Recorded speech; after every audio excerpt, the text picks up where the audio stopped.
temos como objetivos da aula definir conceitos morfológicos e funcionais dos neurônios, além de definir morfologicamente e funcionalmente as células da glia, além de classificá-las também. Bem, sabemos que o nosso cérebro é o nosso encéfalo como um todo, não é? Não apenas o cérebro, mas ele vai possuir uma série de funções relacionadas justamente tanto à nossa motricidade, quanto à nossa sensibilidade e à nossa percepção de mundo. Só que ele desenvolve essas funções, não só o cérebro, mas todo o encéfalo e também a medula espinal, possuindo um tipo de tecido especializadíssimo, que é justamente o nosso tecido nervoso. E esse tecido nervoso é formado por diversas células do sistema nervoso, tanto central como periférico. Essas duas células são os neurônios e as células da glia. Na verdade, são dois tipos de células que vão desempenhar juntos, conjuntamente, a função de todo o sistema nervoso, a função do tecido nervoso propriamente dito.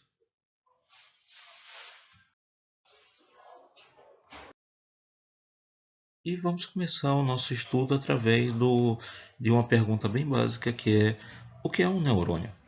Então, essa célula que é responsável pela condução do impulso nervoso, que é responsável por formar redes neurais, e essas redes são responsáveis pelo desenvolvimento da nossa cognição e da nossa, não só cognição, mas o aprendizado, cognição, aprendizado e características comportamentais relacionadas ao nosso encéfalo.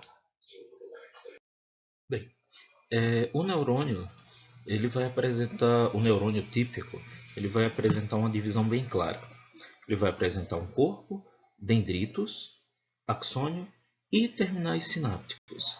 Nós vamos observar aqui, nessa imagem, justamente o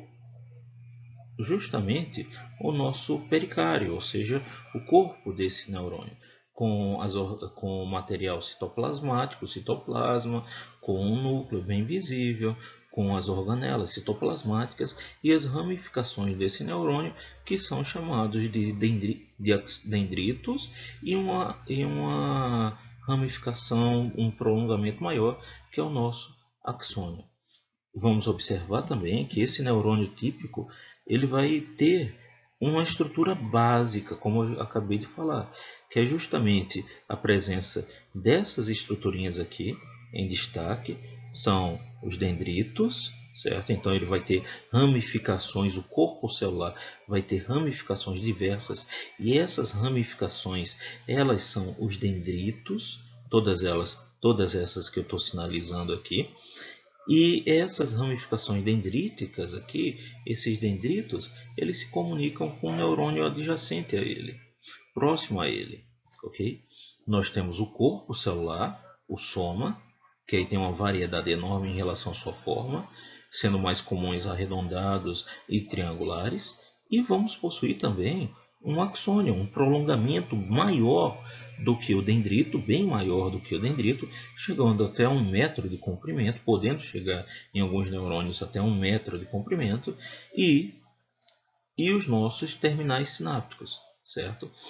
Essas regiõezinhas aqui, que também podem ser chamados de terminais axoniais, ok?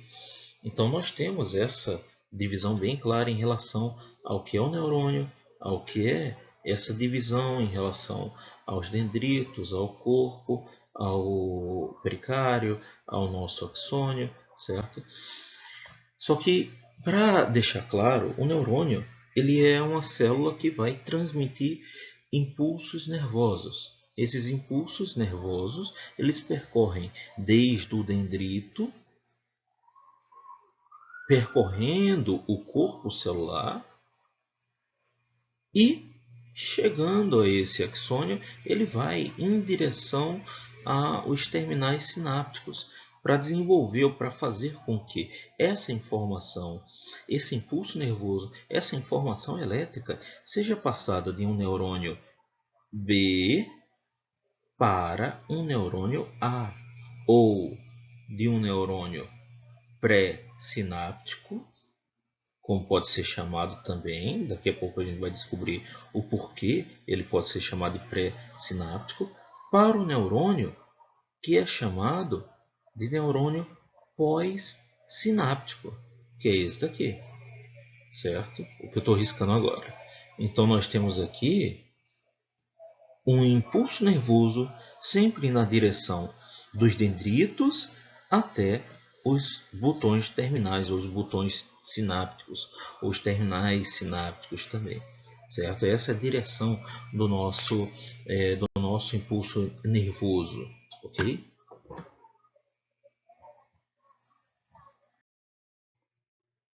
Bem, e esse impulso nervoso percorre todo o neurônio, do dendrito até os botões sinápticos, certo? E chegando aos botões sinápticos, nós observamos uma comunicação entre um neurônio, o neurônio chamado de neurônio pré-sináptico, e o outro neurônio chamado de neurônio pós-sináptico. Esses neurônios, eles se comunicam através da sinapse, ou sinapse nervosa. Essa sinapse nervosa é formada a partir da comunicação neuroquímica entre um neurônio e outro neurônio, um neurônio pré-sináptico e um neurônio pós-sináptico. Então encontramos aqui o nosso neurônio pré-sináptico, que é anterior à sinapse, o nosso neurônio pós-sináptico, posterior à sinapse, e o espaço, realmente, literalmente, um espaço entre os dois neurônios. Nós temos aqui o botão terminal de um neurônio, ou o botão sináptico de um neurônio, e o dendrito de outro neurônio aqui, certo? Então nós temos o botão terminal de um neurônio e o dendrito de outro neurônio.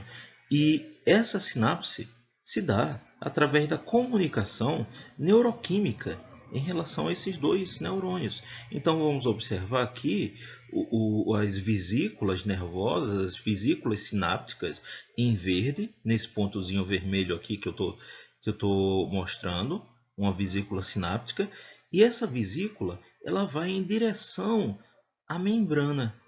Ela vai indo em direção à membrana citoplasmática.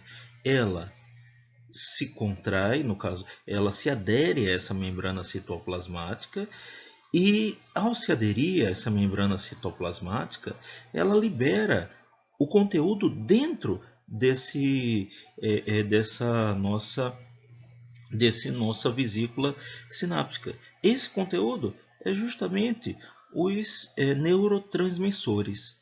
Esses neurotransmissores liberados nessa regiãozinha aqui, que nós chamamos de fenda sináptica. Então nós vamos observar aqui a fenda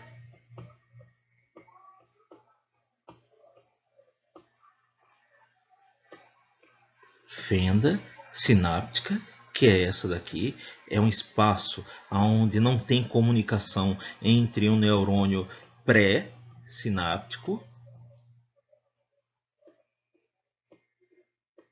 e o neurônio pós-sináptico.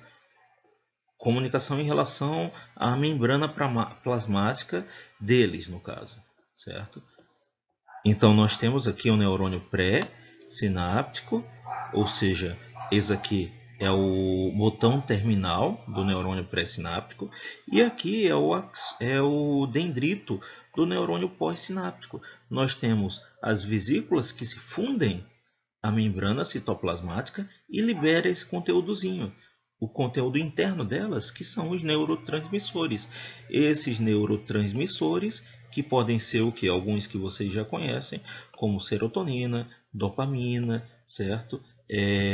Acetilcolina. Então esses neurotransmissores são liberados e tem contato, mantém contato com neuroreceptores. Então nós temos aqui, ó, os receptores, e esses neuroreceptores, eles são capazes de reconhecer esses neurotransmissores, certo? E a partir daí desenvolve esse reconhecimento, ele desenvolve, vai ser acompanhado, no caso, de um novo impulso nervoso. A partir desse reconhecimento, a partir dessa conexão entre o neurotransmissor, certo? E o neuroreceptor, ok? Então nós temos essas características relevantes à sinapse nervosa. Nesse caso específico, o que chamamos de sinapse química. Então, sempre lembrando que esses neurotransmissores, eles são liberados nessa fenda sináptica e eles vão de encontro ao outro, no caso ao botão, ao dendrito posterior, certo? Para desencadear assim um novo impulso nervoso. E assim o impulso nervoso passa de um botão, ou um neurônio, ao outro neurônio. Bem, sabemos que existem dois tipos principais de sinapses, as químicas e as elétricas. Não vamos trabalhar as sinapses elétricas nessa aula. As sinapses elétricas serão trabalhadas, ou junções comunicantes, em uma aula própria de sinapses, certo? Por enquanto vamos trabalhar apenas as características dessas sinapses químicas, onde eu tenho os neurônios que nós já falamos, como o neurônio pré-sináptico e o neurônio pós-sináptico. Então temos o sinal elétrico, o impulso nervoso, caminhando de um neurônio a outro neurônio. Só que esse impulso nervoso ele não passa direto de um neurônio a outro neurônio. Ele tem um sinal químico envolvido nele. Esse sinal químico é que vai passar essa informação para o nosso neurônio pós-sináptico. Então temos o nosso neurônio pré aqui e o nosso neurônio pós, e eles se comunicam através da sinapse química. Como ocorre essa sinapse química? Aqui em cima vamos apresentar os canais, no caso, de cálcio, onde esses canais de cálcio eles se abrem, permitindo que esse cálcio Ca, que esse cálcio ele entre, esse íon de cálcio ele entre por esse canal quando o impulso nervoso está chegando. Quando o impulso nervoso está chegando ao botão sináptico, esse canal de cálcio se abre, permitindo que esse cálcio entre para o meio intracelular. Quando ele entra para o meio intracelular, ele possibilita que haja, no caso, uma liberação dessas vesículas sinápticas. Então, essas vesículas sinápticas elas se encaminham em direção à fenda sináptica e se fundem à fenda sináptica. Quando elas se fundem à fenda sináptica, elas liberam o conteúdo interno dessa vesícula. O seu conteúdo interno é um neurotransmissor. Esse neurotransmissor, que pode ser serotonina, certo? Que pode ser dopamina, que pode ser acetilcolina, que pode ser adrenalina, ok? Adrenalina, que pode ser inúmeros neurotransmissores, eles são liberados por nessa fenda sináptica. E quando eles são liberados nessa fenda sináptica, eles se encaminham para o receptor sensorial.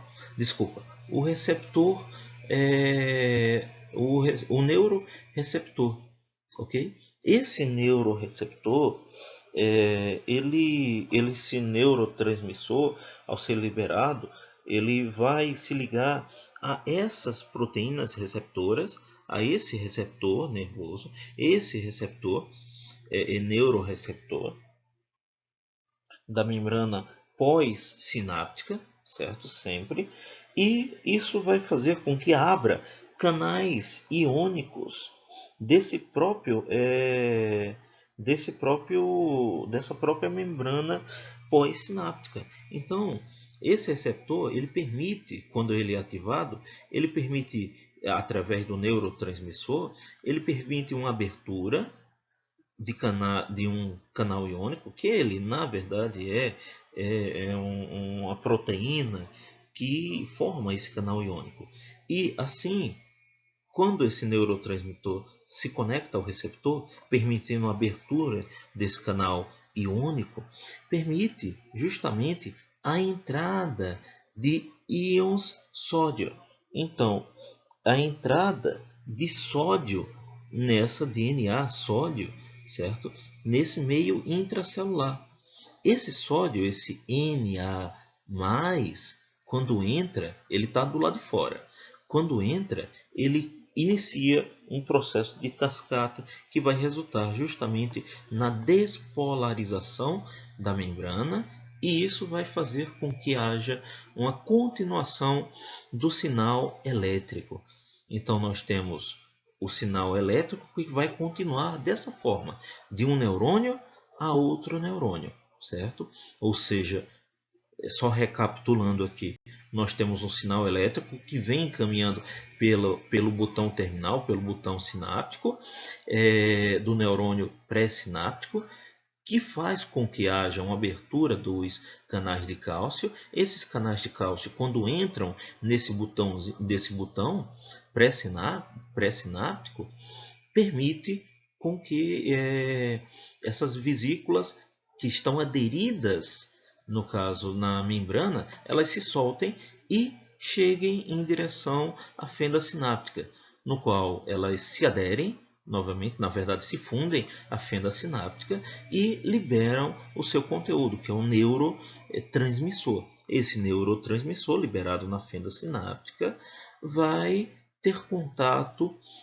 com o receptor, o neuroreceptor, que é um canal também iônico, e esse canal iônico ele irá se abrir, permitindo a entrada, no caso, de íons sódio. Esse íon sódio, Na+, ele ativa a sua concentração maior no meio intracelular do neurônio pós-sináptico, permite a ativação da membrana pós-sináptica no desenvolvimento de um novo impulso elétrico, ou seja, de um novo sinal elétrico. E assim se dá.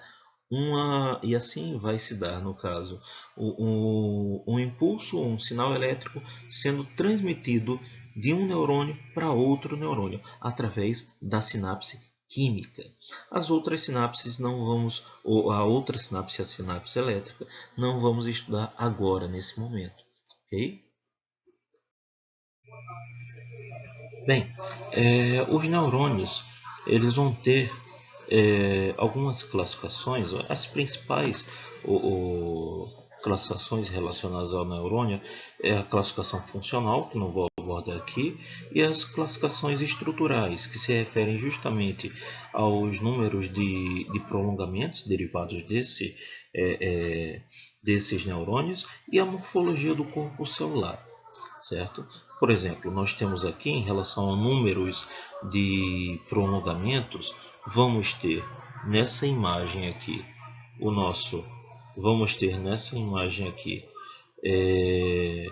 o corpo celular de um neurônio, certo?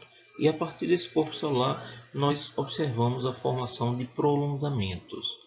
Esses prolongamentos eles classificam esses neurônios em relação à quantidade de prolongamentos que se originam do corpo celular.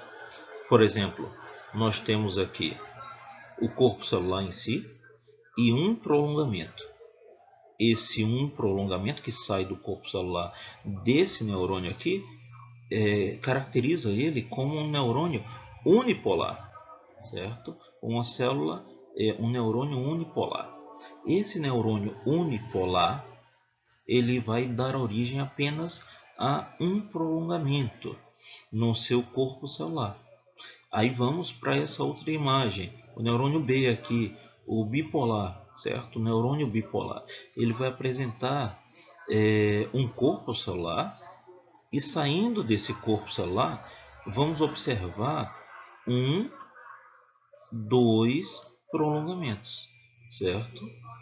Esse prolongamento é o axônio, e esse prolongamento é um prolongamento que vai dar origem aos dendritos aqui em cima. Então, esse é um neurônio que é chamado de bipolar, justamente porque ele tem, a partir do corpo dele, a formação de dois prolongamentos. Observamos que existe um neurônio que é classificado como pseudo-unipolar, certo? Esse pseudo-unipolar, ele, no caso, vai apresentar dois prolongamentos na sua vida embrionária. Na sua origem embrionária, ele apresenta dois prolongamentos. Dois. Esses prolongamentos, com o desenvolvimento da vida embrionária, esses prolongamentos, eles vão se fundindo até formar, no caso, o nosso neurônio pseudo-unipolar. Então ele é pseudo porque ele é um neurônio que é falso, um falso neurônio unipolar. Porque embriologicamente ele tinha essas duas estruturas, o axônio aqui embaixo, certo? E o dendrito aqui em cima, separados. Eles se fundiram com o desenvolvimento desse nosso neurôniozinho aqui, certo? Se fundiram e formaram apenas uma estrutura única que tem função de axônio, onde vai levar a informação dos dendritos até os axônios terminais axônicos aqui, certo? E isso daí é o que é uma célula específica. Nós observamos essas células específicas que são chamadas, no caso, de células sensitivas. Então essa é uma característica dos neurônios sensitivos, dos neurônios aferentes, serem neurônios pseudo-unipolares, ok? O último tipo de neurônio é o neurônio multipolar. O neurônio que vai apresentar, no caso, não apenas um prolongamento ou dois prolongamentos, certo? Mas vai apresentar vários prolongamentos saindo do corpo celular. Aqui, por exemplo, temos um neurônio motor, um neurônio eferente, certo? E esse neurônio eferente ele vai possuir 1, 2, 3, 4, 5, 6 prolongamentos saindo do corpo celular dele, caracterizando como um neurônio multipolar, certo? Caracterizando como um neurônio multipolar. Vamos apresentar aqui outro exemplo de neurônio multipolar, é esse neurônio piramidal, esse neurônio do hipocampo, aonde também ele vai ser multipolar. Ele vai apresentar 1, 2, 3, 4, 5, 6 prolongamentos saindo do corpo celular dele, certo? 6 prolongamentos saindo do corpo celular.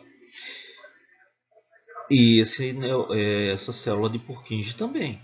1, 2, 3, certo? Além de mais, na verdade. Pode ter mais células de Purkinje do cerebelo ou mais prolongamentos derivados desse corpo celular das células de Purkinje, que é um neurônio também, mas um neurônio do nosso cerebelo, certo?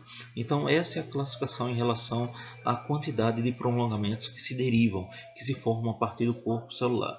Neurônio unipolar, neurônio bipolar, neurônio pseudo-unipolar, neurônio multipolar, certo? Esses neurônios podem ser classificados em relação à morfologia do corpo, como neurônios mais arredondados, como essas células aqui esse neurônio sensitivo aqui, como neurônios fusiformes, esse neurônio fusiforme é característico no neurônio bipolar, certo? Onde ele vai apresentar uma característica fusiforme, ok? Vamos apresentar neurônios piramidais, que tem essas características aqui, ó, ou uma característica meio piramidal, como os neurônios do hipocampo, certo? E isso são características relacionadas à forma desse neurônio.